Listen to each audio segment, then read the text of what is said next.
Welcome to the Milk Bar. Welcome to the Milk Bar. Welcome to the Milk Bar. Welcome to the Milk Bar. Welcome to the Milk Bar. Welcome along to episode 631 of the Milk Bar. Jason Forrest here with you as ever. And coming up on the show, we'll be having a chat with James Zada about his music. He's got a brand new single, Ocean, but so much more that you will have heard somewhere. We'll explain more about that a bit later on. We've got music from a new artist as well. Cassie joins us for a chat. We'll be hearing from Kelly Jeffs at the Lighthouse.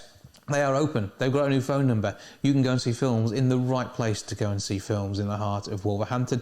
Plus, on top of that, we'll be having a chat with Lazar Vuković, all about his book, which helps you get done what you should be doing in your world and life.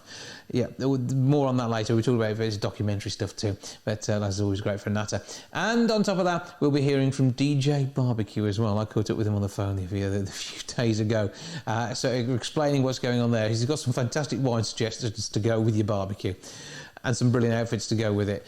That's all on the way on the show this week.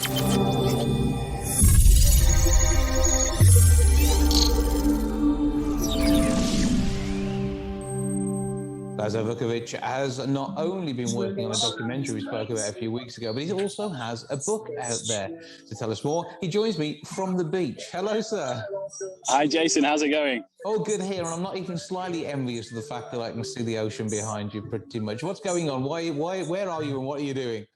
Well, I'm in Montenegro, and I'm in a great place called Adriatica.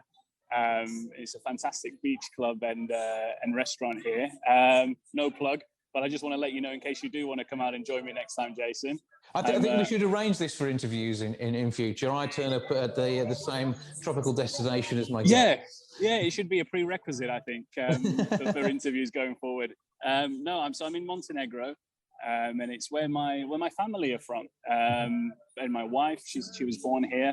I was born in the UK, but we try to visit here at least 2-3 times a year because I do have business here as well. So unfortunately, as I'm talking to you from a beach, it's just not all, laid back and enjoying myself and shades on. It's keeping the sun out of my eyes, but dodging in between meetings as opposed to, popping out to a cafe. I've got the luxury of being by the sea. And so it's a mixture of holiday, but work and pleasure as well. Well, if that can be your office, then that works for me every time. That is fantastic. Last time we were talking about Boise and Belgrade, which again has the link to the nation which you're in at the moment.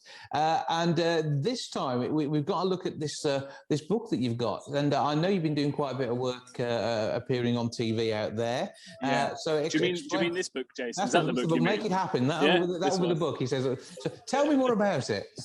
Well, Make It Happen. It's all about making things happen. It's a real simple book. In terms of it's the first book I've ever written. It could well be the last. But I always wanted to write a book. It was always, and the reason for writing a book is because a lot of friends and people I meet would ask me, well, how do you manage to do this? When I'll explain what I'm doing.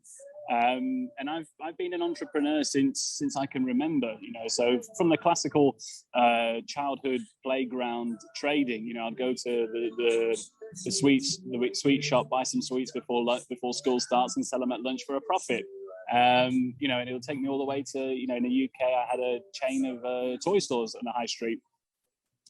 So, I was always, trading and making things happen. And, from running a royal fund in the UK for Serbian royalty, helping the medicine and healthcare in Serbia, whether it's profit or non-profit, I've always liked to not just talk about things, Jason, but actually put them into motion because I really get bored and people would irritate me that would talk about things, but say, they'll always find an excuse like, only if it was only ifs, when you hear only ifs, there's the only person that's put in the if there is yourself.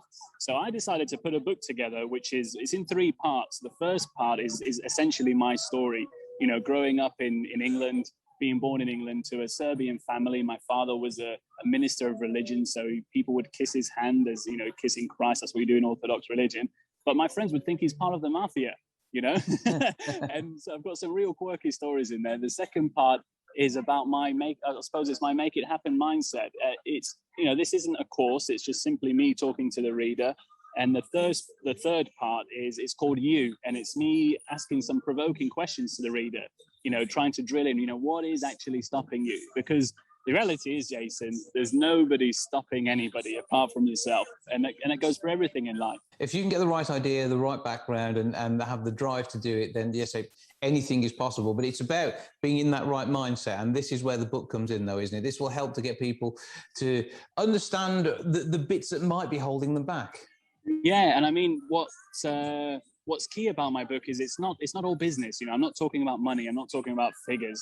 What I'm talking about is self-fulfillment. So, it doesn't have to be starting up a brand new venture. It could be learning a new skill, learning to play the piano, doing something that you've always thought about doing, but not doing it. And I started writing this book just at the start of when coronavirus hit. Mm-hmm. And the real thing is that what kind of resonated with me is that life is far too short. We're all here for a limited amount of time. And what's the point of, wasting your life worrying about something or thinking about something without doing it? So, there's nobody holding you back. As I say, if you want to do it, just go and do it. It is that simple. So get creative, think through your problems. So is there almost a checklist in there of those sort of things that will stop you doing what you need to do? Absolutely. Of course, you need to have the fundamentals in place, such as planning, such as research. You can't, there's a term is often between entrepreneurs called winging it, right? And that will only take you so far, right? And I'm against those people that literally wing it to the end. And the reason is because you let people down. If you're offering a service or a product or something that you really know you cannot deliver, don't promise it, because I see that as fraud, and you're wasting people's time. So you can blag or wing only so far, but without research, without, your due diligence, and without planning and putting things in motion, you should be doing all the groundwork before you actually get out there and do it. But the groundwork, again, it shouldn't be holding you back, because whenever I talk to someone, they're always batting back, questions to me and answers in terms of, but I've got to wait for this to come in. And the reason with things that do take some time, you can push yourself to get the answer a lot quicker. You need to put that energy into what you want to do. Through that energy, you can have the success you desire. But equally, I mean, in your case, you talked about working on not-for-profits as well. It hasn't just got to be about you. And very often, if it's not just about you, it works even better. Yeah, I mean, I don't know, to the way I look at life, Jason, it's really so simple. And I'm not saying anything against these people that offer training courses or coaches or anything, but really, everyone's got that inner voice, and my inner voice is always my 8-year-old child that I was inside me. And I get myself in situations and I'm giggling to myself, like, how did I get myself here? But the real reason is that you kind of draw that energy you think about, and if you've got good thoughts, you should only expect good things to happen. But if you're always thinking about negative thoughts and why this isn't happening or why that isn't happening, you're only going to kind of attract that energy. Now, don't get me, I'm not one of these people that, they're all into these energy and, but I'm just touching on a lot of points which I see are quite generic, but they do apply.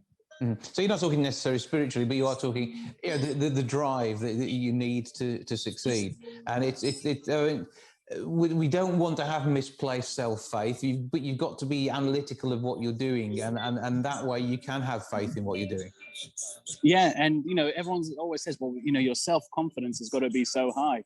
At the end of it, Jason, I mean, we've all got self-confidence to some extent. Now, there could be people around you, or it's usually, don't get me wrong, it's usually your closest around you that they've got more influence over you than you think, because if your parents or your brother or your best friend tells you something you don't really want to hear about what you want to achieve, it means a lot more than the actual person that's done it and achieved it. Yeah, because the person that's telling you this has known you all your life. So that self-confidence, we've all got it in us. Some have got less, some have got more, but to nurture it, you've just really got to believe in yourself, because you're the person that gets out of bed every day. Nobody gets out of bed for you. And that should be where it all starts. Well, the book is out there. Before we talk about future projects, give us the details on how we can get hold of Make It Happen. So Make It Happen, Jason, it's available in Waterstones. It's available on Amazon. Our good friend, John Chalice, he's written a foreword to the book. And also a very good friend of mine, a chap called James Collier,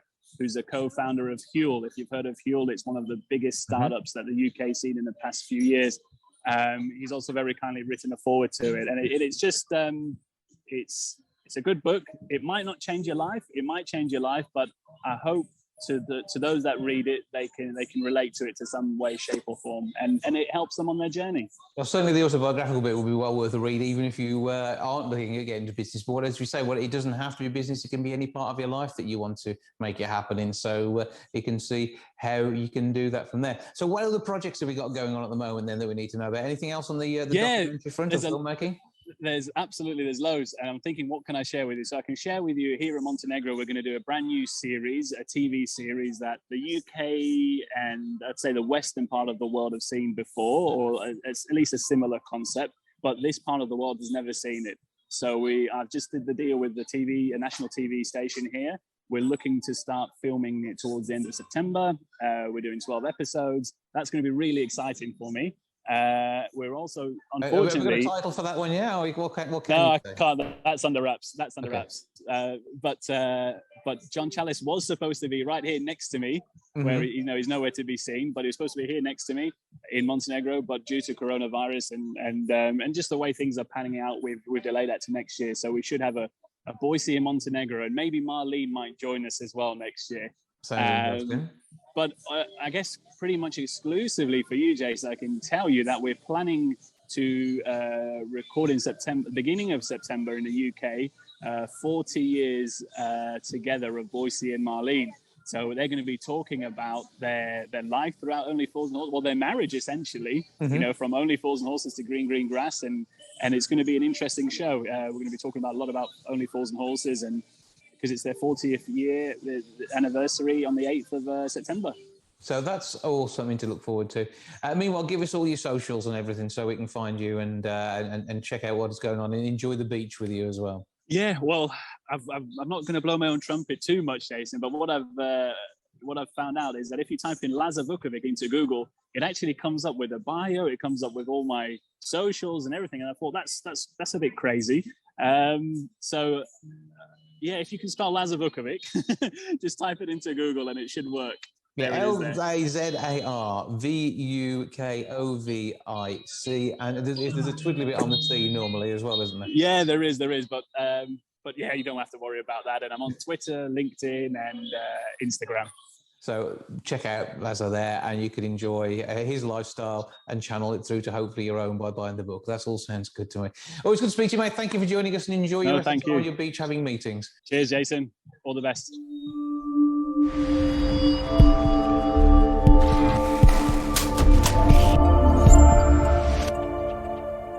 With his latest single, Ocean, James Zada is ready to take on the world once more, and he joins me now to tell me a bit about the music direct from his studio. How are you doing, sir? I'm very tired. It's too early for me, Jason. I don't know how you do. We were just talking about this, so I apologise. I don't normally look sort of close to dead. So. Yeah, you're looking fine, and it's bright and early for us on a Sunday morning.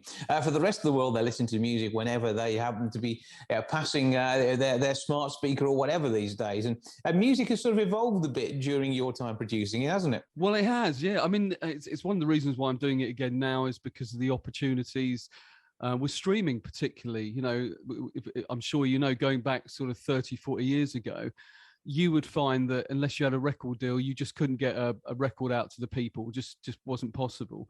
And so this is a great opportunity. And, you know, if you're starting off today, you've got things like YouTube to help you.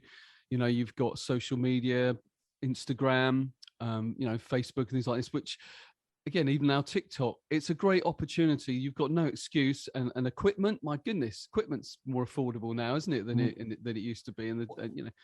I think the big thing is recording technology, and it's what you can do. I mean, I think one of the first tracks to do exceptionally well from a bedroom recording was it Blue Boy, something like that. I can't remember the actual. Something in the 90s was done that way, but that involved an awful lot of time messing around. These days, you can build a proper recording studio on a sensible budget and produce some amazing stuff. It's just the talent that you need. There's too many people there without the talent. You're one of those that has it. So. Oh, well, that's nice. I mean, I've been doing it a long time. I think, you know, that there's a lot of music which is created with samples. I think that's probably what you mean, is that you can get a studio set up for about £500 and you can sort of get lots of samples, and there's devices which will play those in different orders and put effects. So you're kind of more like a DJ, I think. That's what you're doing. You're mixing up, mashing up sort of sounds. And there are fans of that sort of music out there. But I think what we're talking about is probably singer-songwriters crafting songs, and that's really my return to it, because I've got that technical background to create that. I enjoy the crafting of it, and I've got a platform to put it out onto. I don't need a record label. I could do it myself. So that's a key difference. Yeah, and the thing is, there's people who know you will know it's worth coming to. Those who haven't discovered you yet are just waiting in the wings to be wowed. I think that's part of it. I mean, and you've written so many pieces of work for so many different places, including TV as well. And I think that's one of those things you have to be an awesome writer to get something right for a TV market, don't you?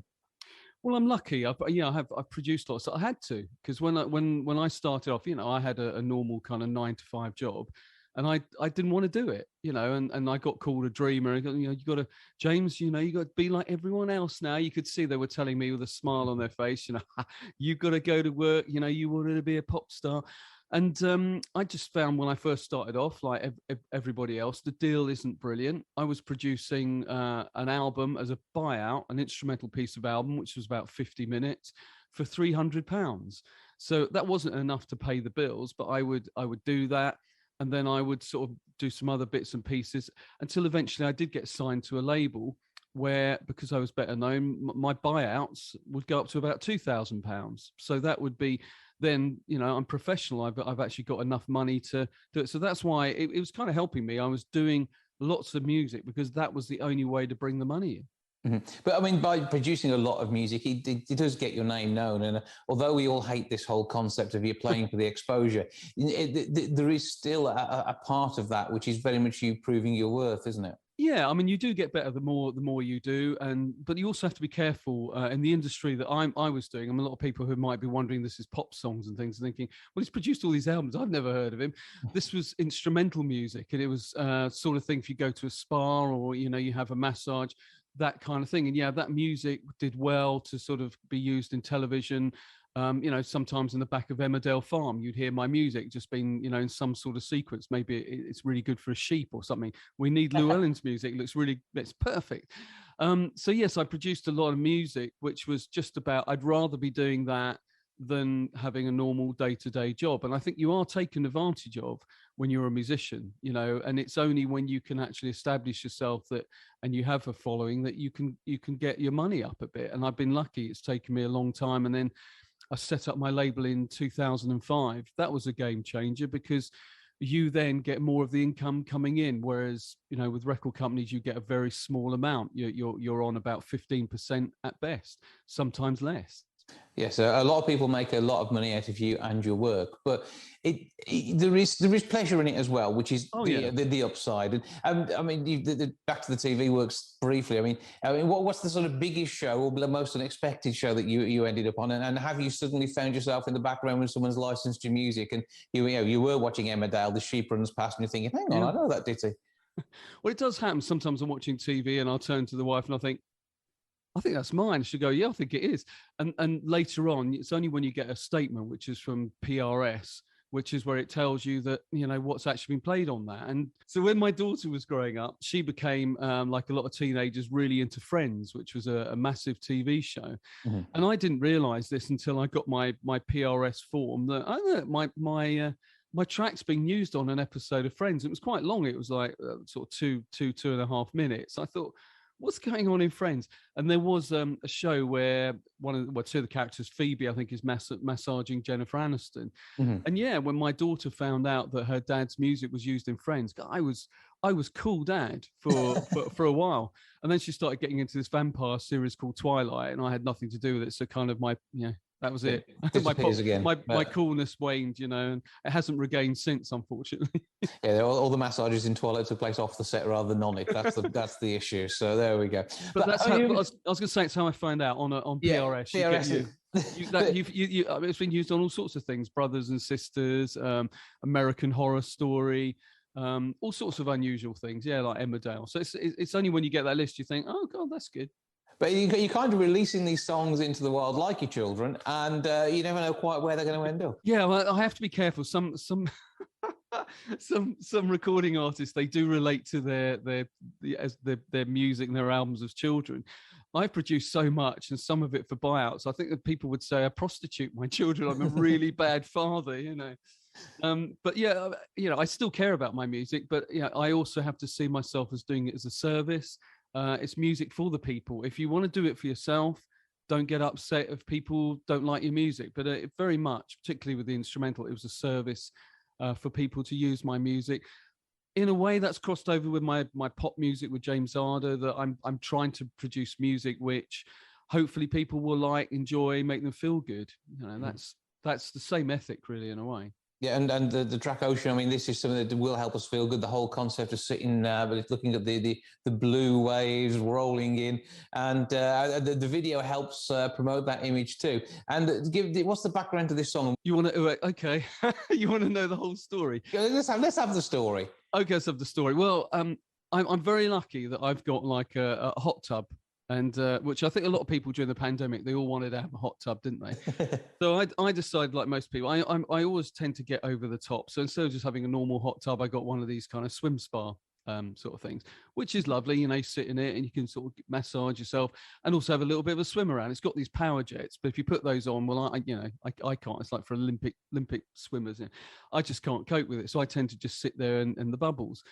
And I get these ideas in my head, and I sort of turned to my wife and I thought, do you know what? It'd be really fun to get an underwater camera. Not because I was a pervy and wanted to see my wife underneath, but I thought it'd be really, really cool to, you know, to sort of video underneath, get the bubbles and this sort of thing. And then my mind started thinking, hey, it'd be really good to do a song, wouldn't it? So I've got an excuse then to buy the underwater camera and sort of video some underwater shots. So that was the kind of premise. And then when I went in the studio, I was playing around with some ideas like surfing and this sort of thing, but I wanted it to be a kind of cool song. I didn't want it to just be about, you know, surfing, you know, because that, you know, that's been covered. It's been done a few times. I think the Beach Boys started that. Yeah, they did. Yeah. So I wanted it to kind of be a bit sexy, and there is an expression. The best way to describe this is because it's the wrong side of 9 o'clock, but you know, Frankie Goes to Hollywood, Relax. Hopefully that's quite a well-known track. That song is all about holding back. And there's also another expression which is called surfing. So when you're surfing the wave, you're kind of holding back. So it's a very sexy song about a couple that are just trying to prolong that moment and surfing the wave, riding the wave. So it works as a nice kind of metaphor with the, you know, the sunshine, the holiday. And I wanted to make the video, which, you know, kind of reminded people, because of all the clubs being shut and that sort of thing, you know, that Ibiza kind of feel, the clubs at night, during the day, sort of, you know, sun-soaked. So in the video, it is actually shot in Wales during lockdown. And yes, that is me and my wife underwater with the underwater camera. But what they don't know is that around the sort of hot tub is loads of green screen, which is why it's superimposed and it looks like we're in Barbados, but we're not really in Barbados. That is all trickery. So it's probably really destroyed your whole sort of ideal of, wow, this guy I would like to get to know so I can go to Barbados. You can come to Wales if you like. We'll keep you to that one. The hot tub sounds fantastic fun. So we'll avoid the cameras on that occasion. That's the story of Ocean. Well, it is out there. How do we find this and your work? And if there's anybody who is wishing to license your product as well, how do we do that too? Well, you can. I mean, basically, you can go and find it. So it's out on all streaming platforms at the moment. So if you put James Zada and then Ocean, it'll take you straight to it on, you know, like Spotify, Apple, all these kind of platforms. You'll find that. If you want to contact me, I've got a website which is jameszada.com, and there's a contact email there if you want to get in touch and say hello or want a good recommendation for a hot tub. Okay, we shall look out for the tips on the bubbles. Meanwhile, let's take a listen to Ocean. James Zada, thank you for joining us. Cheers, thanks, all the best.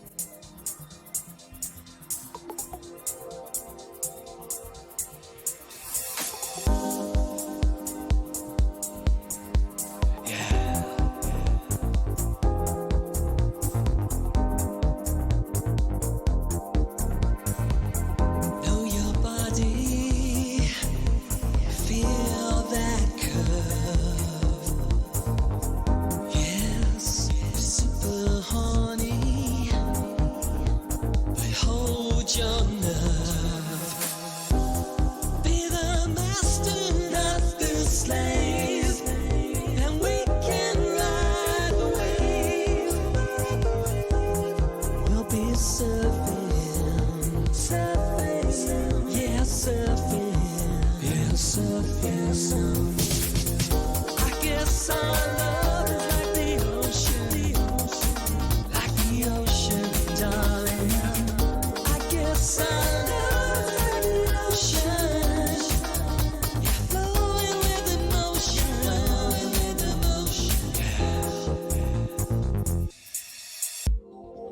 It's a pleasure, all yearn to find. So be my lover, blow my mind. Be the master, not the slave, and we can ride the wave. We'll be surfing, yeah, surfing, yeah, surfing. I guess our love is like the ocean, darling. I guess our love is like the ocean, yeah, flowing with emotion, flowing with emotion.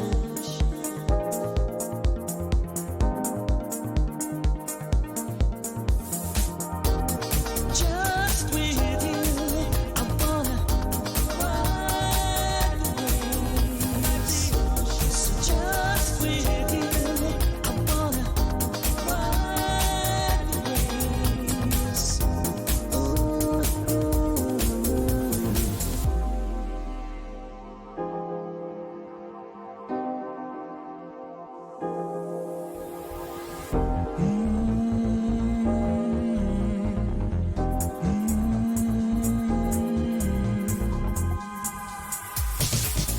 I guess our love is like the ocean, darling. I guess our love is like the ocean, yeah, flowing with emotion. I guess our love is like the ocean, darling. I guess our love is like the ocean, yeah, flowing with emotion, flowing with emotion.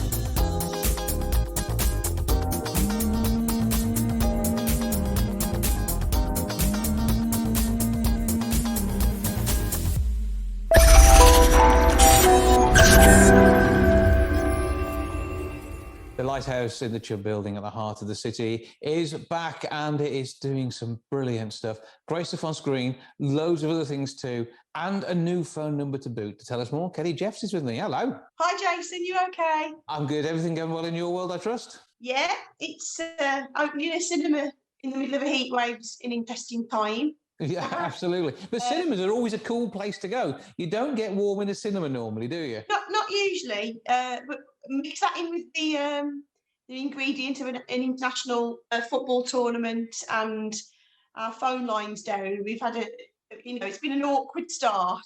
So there's a stumble to reopening that you could have done without, but we've got a new phone number. We've got some great things for people to come and see. So let's big up what we have happening, because I know the Lighthouse is always a fantastic place to come and enjoy the magic of the movies. Yeah, well, we reopened on the 11th of June, and we reopened with huge Oscar films and Not Nomadland and The Father, and which they did really well. And we're now going into a stage of the summer holidays, so we wanted to sort of offer a nice package of children's films or family films. So we've kicked off that with Cruella and Peter Rabbit 2 that are on currently. And I actually saw Cruella last week, and it's visually spectacular. And the music, the soundtrack is amazing. It's got some brilliant songs in it. So yeah, and then we're going into the new musical, Lin-Manuel Miranda musical, In the Heights, which is whole again dance spectacular that people who love Hamilton will adore this. And it's film Dreaming of a Better Future. And so we've got those, and then we're going into August into the depths of the school holidays. We've got Croods 2, Paw Patrol, and we'll also be showing Raya and The Last Dragon, which is Disney's new offer. So there's loads on offer for young people, and I know that there's a whole discussion at the minute about people not being able to go on holiday, or it's just a bit different again this year. And people are going to, parents and carers, guardians aunts, uncles, granddads, grandmas, and we're all going to be looking for somewhere to take the kids. And then this is it's a great place to do it, middle of Wolverhampton, nice and easy to get to. There's bus routes, there's all sorts, and parking's easy enough to do too. And the whole venue itself, I mean, you're still continuing with the COVID guidelines and above and beyond to make sure that you're keeping your clientele safe. There's a fair chance that some of your senior members, most people are going to be double vaccinated now, which is obviously going to help and make everyone feel more secure.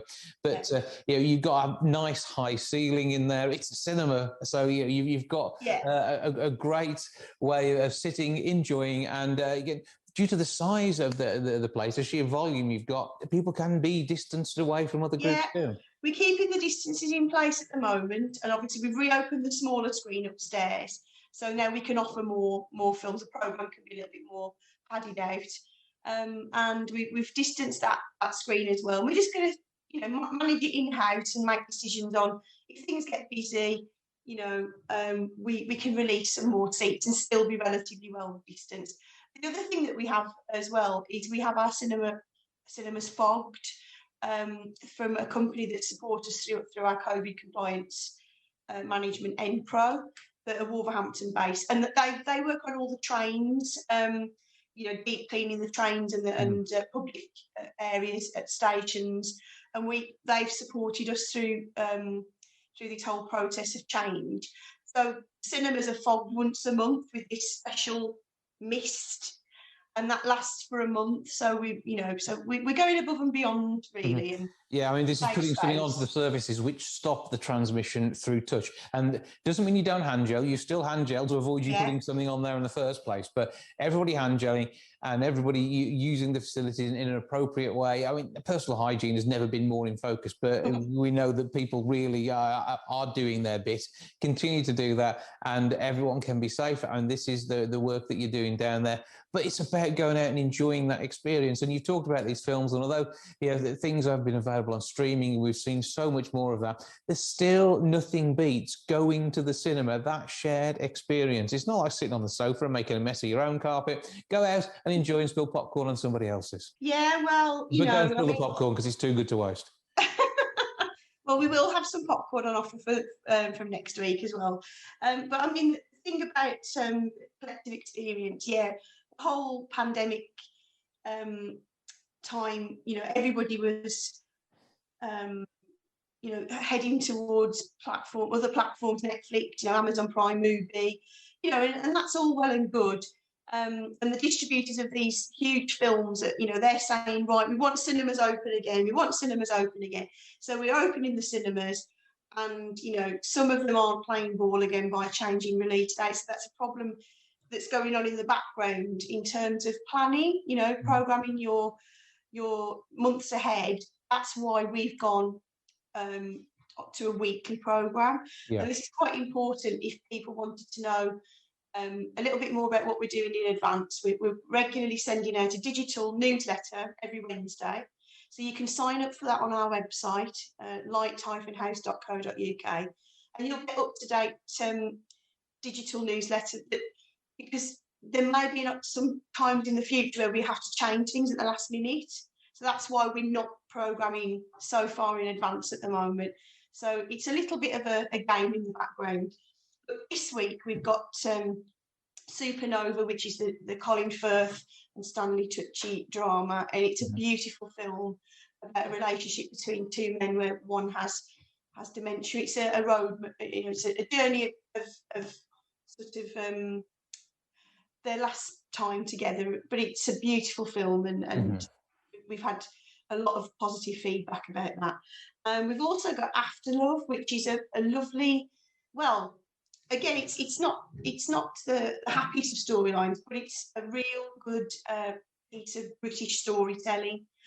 Young director Aline Khan.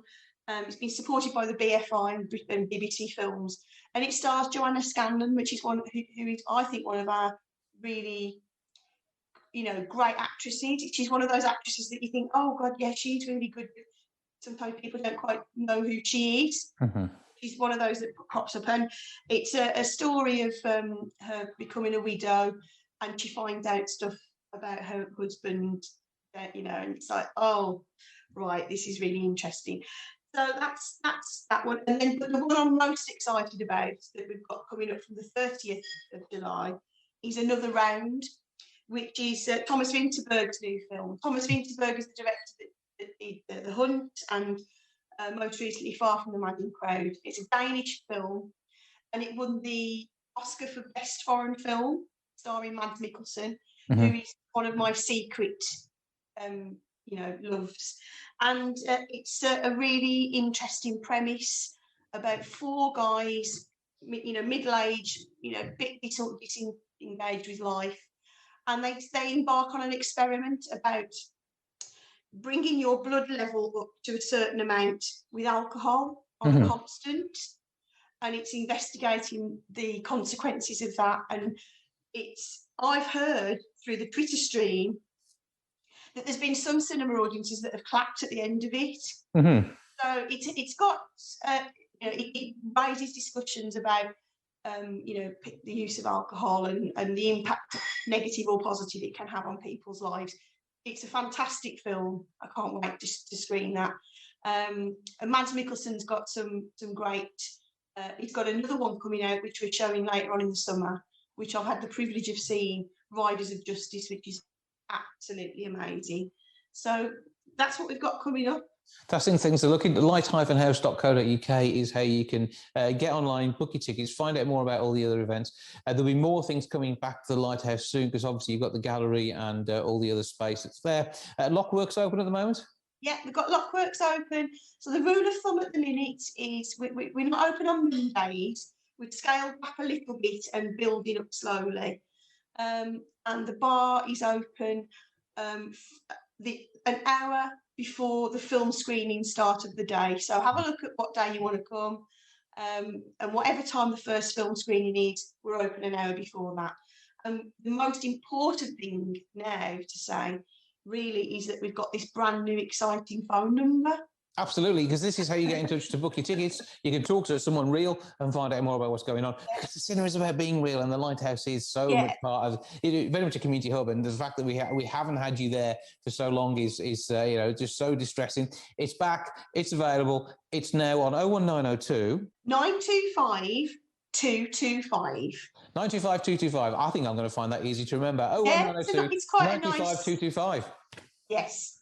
Simple as that. And you can get all you need to know about all the films, check what availability is like, find out how busy things are, ring up to be reassured about the COVID safety, and also anything else you need to know in advance, and to check out what the menu's looking like in Lockworks as well. Yeah, well, again, at this point, it's like I said, it's a scaled back. It's just drinks and cakes at the moment, but we will be bringing through a menu at some point. But you need to know whether there's going to be Victoria Sponge or coffee cake. This is something to phone up about.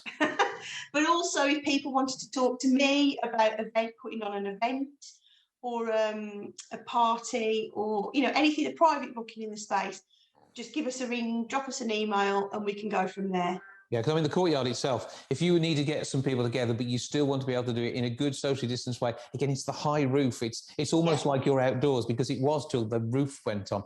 So, it is a good space to be able to get fresh air and still be able to avoid the elements, whether that be the sunshine or the rain. And boogie is not an element, is it? No, that's just me getting confused with the song by the Jacksons. So you can enjoy the space that's there. Give us that phone number again and the web address so people can get themselves along. It's 01902 925 225, and the website is light-house.co.uk. New phone number, new start, and a new chance to get yourself and enjoy what's going on at Lighthouse. Make sure you support it. And we know that places like the Lighthouse so rely on good, regular custom and people coming back, people spending. And it's more than just about going to the cinema. It is a whole experience. And you get that when you talk to the staff down there, all the passion that they have for not only the films, but everything else that they do. And, we need to support it. We've seen Lighthouse struggling financially in the past because of the need to really get people through the doors in often difficult times for them. But if you can support it, do so. There's also the opportunity for the website to donate as well.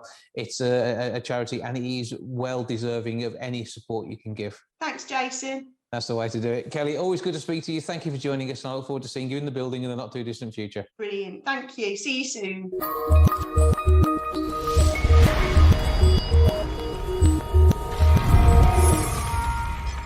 Cassie Pearl has a brand new single, It's So Romantic, and she joins me now to tell me more about her work. Hi, how are you doing? I'm good. I trust we find you well. I'm doing pretty well, thanks. So explain a bit more about you, your work, and where you are. Yeah, absolutely. So right now I'm working with the Animal Farm Records in the UK to promote and release my music. I've been singing since I was a toddler, so this is a dream come true for me. Yeah. Well, your music on the international stage is exactly where it deserves to be. And what's the background to the sound and the way the band works? Yeah, so I do a lot of my own production. I studied at Berklee College of Music in Boston, and I love doing it all. What are your inspirations for this? Because when you're writing music, obviously it comes from the heart, and when you're talking about something like romance, obviously there may be a little bit of a tale behind this one. Right. Yeah. So this was actually a shower thought. Okay. I was in the shower and the line, "It's so romantic when you send unsolicited dick pics," popped into my head. And I just sort of decided to go along with it and write along to that. An unusual background to a story, but how does this fit in with the rest of your music catalogue? Because you say you've been singing since you were young, so have there been previous incarnations of your music out there for people to enjoy? Yes, absolutely. Yeah. What is the plan for the way you deliver this music to people? Are you looking at bringing it to a touring state as soon as the world allows? I would love to do that. Yeah, I love performing. That's where my passion lies. So I would love to get a band together and start doing that again. And okay, something that you've done previously? Yes, absolutely. Now, with you and your sound, how has this developed? I mean, have you got influences that have made a major difference to the way in which you write? Yeah, probably my biggest influence right now is Benny Sings. He's an artist from the Netherlands, and I love everything that he does. Being up there in the world of music releases, any chance of a collaboration, do you think? Is that something you may be worthwhile you're trying to approach? Oh my God, that would be absolutely amazing. But these things happen, though. You know, when it comes down to those who inspire our work, very often you can get to work with them. So maybe that's one to get the PR team onto. That would be fantastic. Yeah. When it comes to PR surrounding your music, I know at the moment we don't have a music video in full. There's some animated clips that go alongside it, but. What is the aspiration there? I mean, are you somebody who enjoys their time on social media? Yeah, I do. I find it a little bit difficult to navigate sometimes, but I do enjoy it. Star of Instagram, or are you more of a TikTok kind of girl? I post on Instagram almost every day with new original music. So I get a chance to share thoughts and ideas. And being obviously that is a lot of music to produce. So you must have an awful lot of shower thoughts. Yeah. I do. I mostly write alone in my bedroom, though. And what are the aspirations here? I mean, obviously a platinum album would be fantastic for any performer, but how do you see your wants for your career? I mean, what do you hope to get out of this? I just hope to make this a sustainable living. I really love what I do, and if I could make decent money doing it, I would be fine with that. So it's a chance to share though, and share those ideas. And I mean, is there like a collective of people who follow your work already that are sort of hanging on the latest releases? Yeah, I have a little over 800 followers on Instagram, and I find that a lot of them are pretty loyal. And it's a two-way thing as well for you, that one? Yeah, absolutely. Okay, so we've got this single, It's So Romantic, available. Where do we find that, and what are the main routes through to your work? So all the socials and the website, please. Yes, so you can find It's So Romantic on Spotify, any streaming service that you listen to, really. And then you can follow me on Instagram at Cassie Pearl Music. Is there a back catalogue we can get in any way, or is it mostly looking for your little live video clips? It's mostly my live video clips right now. But I am working on releasing a full-length album. And how do you think you'll see that? Will it be kind of telling a story, or will it be a collection of just songs of that moment? It's just going to be a collection of random songs that I've written, but it's going to be good. So eclectic is what works for you? Absolutely. We like the sound of that. So, I mean, Cassie Pearl, a name to look out for, absolutely. And we're looking forward to listening to the track. We're going to take a little listen to that now. And we can expect some more fun things from you as we head through into 2022. Absolutely. Cassie, great to speak to you. Thank you for joining us. Thank you for taking the time. And if you had one little pearl of wisdom, what would it be that you'd share with us as we go into the track? Just keep going. You can do it. Simple as that. Cassie, great speaking to you. Thank you for joining us. Thank you so much. I'm so enchanted by your divine ability to put your needs in front of mine. Are you granted some peace of mind by texting me relentlessly despite my no reply? Still your name pops on my screen, followed by WID. There's a photograph attached, and that's when I react. It's so romantic when you send unsolicited dick pics. You're at your mama's snapping a quick click, then send it to the chicks on your hit list. It's so pathetic. Tell me, do you think that we're like that? I think like 1% of us like that. And that is when there's something to look at. It's so romantic. It's so romantic. You have a tiny capacity to comprehend my boundaries successfully. You're grimy, to say the least. You make me real uncomfortable, and I am not at peace.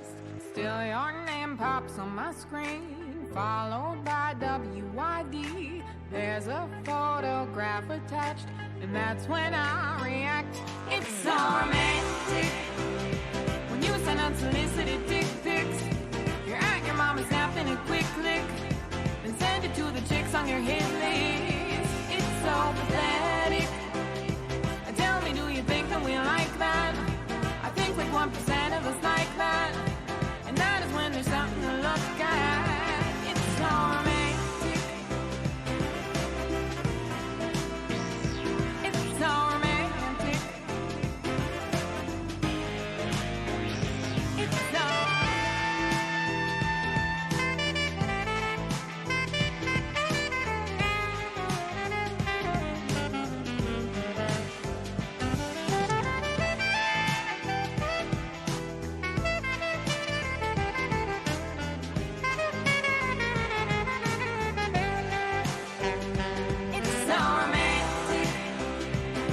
unsolicited dick pics. You're at your mama's snapping a quick click, and send it to the chicks on your hit list. It's so pathetic. And tell me, do you think that we like that? I think like 1% of us like that. And that is when there's something to look at. It's so romantic.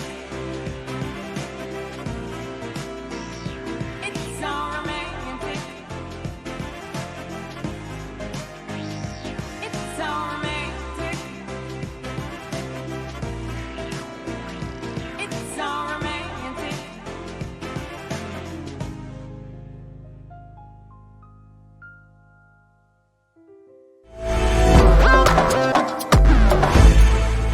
One in five of us are keen to show off our culinary skills this summer. However, we seem to lack the skills, as research suggests, experiencing burnt sausages on the barbecue, charred vegetables and undercooked chicken, all of which sound absolutely horrendous. Somebody who loves a bit of barbecuing is DJ Barbecue, who joins me now. Hello, sir. Hello, Jason. Thank you for having me. Well, good to talk to you. So what is going on in the world of barbecuing? Why are we such failures, and how can someone like you, who knows a thing or two, help us fix it?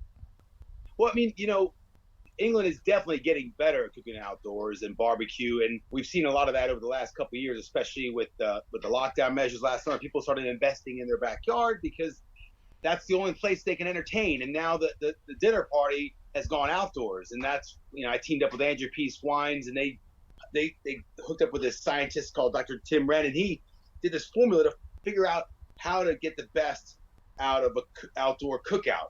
And so they asked me for recipes, hints, and tips, and I'm just trying to make everybody's outdoor cookout experience easy, fun. Because the last thing I want to do when I'm hosting a party is stress out. I just want it nice and easy. I want to entertain and have fun. And so we just try to help people goof-proof their cooking. That sounds like a really good idea. Now, because I mean to say, you know a thing or two about barbecuing. On YouTube and the like, you are DJ Barbecue. In real life, Christian Stevenson. So, I mean, where does Christian stop and DJ Barbecue begin? You know what? It's hard. Those lines do blur. And even my kids call me DJ sometimes, or some other names I'd rather not repeat right now. But so my whole thing is the quickest way to someone's heart is through their stomach and their ears. So good food, good music, some good wine equals good times, and surrounding yourself with friends and family. And what I try to do is give people those eureka moments of how to set up their cooker, their outdoor grill, so they can get the best out of it. And one of the big mistakes people make is they just cover the bottom part of the grill with loads of charcoal, and they've only got one heat. And that's just not the way to do it. If you're indoors, you've got that stovetop, so you've got dials. You can turn it up, you can turn it down. You can get what you want. Well, you need to do the same thing on your outdoor grill. So I cook on a Weber 57, like the classic kettle, and I have 2 different heat zones. So I have like charcoal on one side, no charcoal on the other. That way, I have a couple of heat zones. I got that dynamic hot heat, and I got, as you go towards the quieter zone where there's no charcoal, it's medium, and then it's like a low heat zone. And that way you can get the right sear on your food, and then move it to the indirect side where your food's not sitting over a direct heat. Put the lid down on your grill, and you turn your outdoor grill into an outdoor oven, and then you can pour some wine and have a good time. Well, see, because barbecues are the most relaxed way of entertaining, aren't they? The food comes when it comes. Everybody's having a chat. There is no need to have them worried about whether they're going to spill wine on your carpet. So that's always. I mean, spilling wine obviously criminal offence, but it doesn't worry. I never thought about that, Jason. Like red wine on a white carpet's pretty lame, but red wine on some grass or your decking, you're good to go. Yep, they've hosed it down. The world's a happy place. So, I mean, when it comes to what we put on the barbecue, so wise. I mean, meat is one of the biggies on the barbecue, but roast vegetables on there, they can work really well as well. That smoked flavour on a pepper or something like that means you can have a veggie or vegan barbecue and have a fantastic time. Oh man, I do it all. I like sharing. I like inviting friends and family over and just having a good party, throwing a mixtape, serve some Mangiapane wines, and I'm good to go. And you don't have to match the color of the wine to the food. I'll do red wines with fish. It's all good. But the key is a little bit of prep goes a long way. Get your salads done. When I light up my coals, I throw root vegetables in there. So onions, aubergines, beetroots. And I use those coals as a cooking surface. Then I put my grill top on, and then I can do other vegetables and fish and fruit. I mean, I'm always slicing lemons and limes and oranges and getting those sugars to caramelize. And then dessert, I'll slice some peaches and apples and grill them, throw them with some ice cream and maybe some crushed almonds or pistachio. You got a really easy dessert, all cooked over live fire. And there's one thing I have got to question you on, though. Your choice of outfit when barbecuing. Now, as we speak, I've got you on Zoom and you're wearing a rather suitable Hawaiian shirt, but lycra for barbecuing. I mean, what's all that about? Yeah, you're right. It's not maybe not the most appropriate way to dress, but because I DJ as well, we are DJ Barbecue. We invented this thing. We didn't invent it, but we've embraced this movement called catertainment. And I always look at DJs and I'm like, nah, you look boring. You're just twiddling some knobs and hitting stuff. And so I like to dress up. But the problem was I was buying a lot of female spandex outfits because they only make the cool stuff for women. So I started getting all my stuff custom made. And it just kind of caught on, and people they expect me to be wearing a spandex onesie outfit. But I suppose it does mean that there's no dangling bits of cloth that could accidentally fall onto the flames. Hey, you know what? And it breathes really well, and it makes people smile, and that's the most important thing. Because, you get free smiles with my barbecue, you get free smiles with our music. it's all about good times. That sounds good to me. However you barbecue your sausage, the world is a happy place. So, tell us more about where we can find out about some of the brilliant wines you can enjoy alongside your barbecue this summer. Well, I mean, we've got recipes. So Sky and I, we got teamed up with Angel Peace Wines. We did a bunch of recipes. So the one I've done for them is a sharing steak. So it's a big steak. Gives you time to like build a lovely crust, get those flavors rocking, get the fat surrender with a salsa verde. So that's a new umami bomb of awesomeness. And we teamed it up with the Unexpected, which is one of their lovely red blends. And it's all on their website.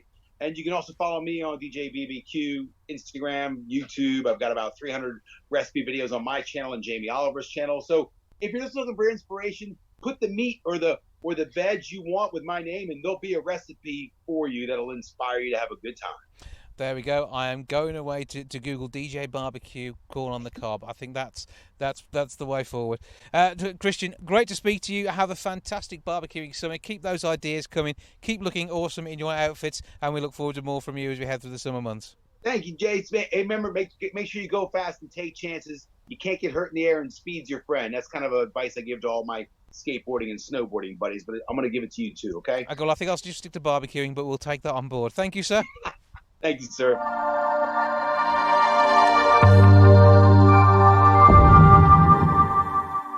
That's all for this week. Thank you so much for joining me. Back with episode 632 next week. I'll see you then. Ta-ra for now. Goodbye from the Milk Bar. Goodbye from the Milk Bar. Goodbye from the Milk Bar. Goodbye from the Milk Bar. Yeah. Goodbye from the Milk Bar.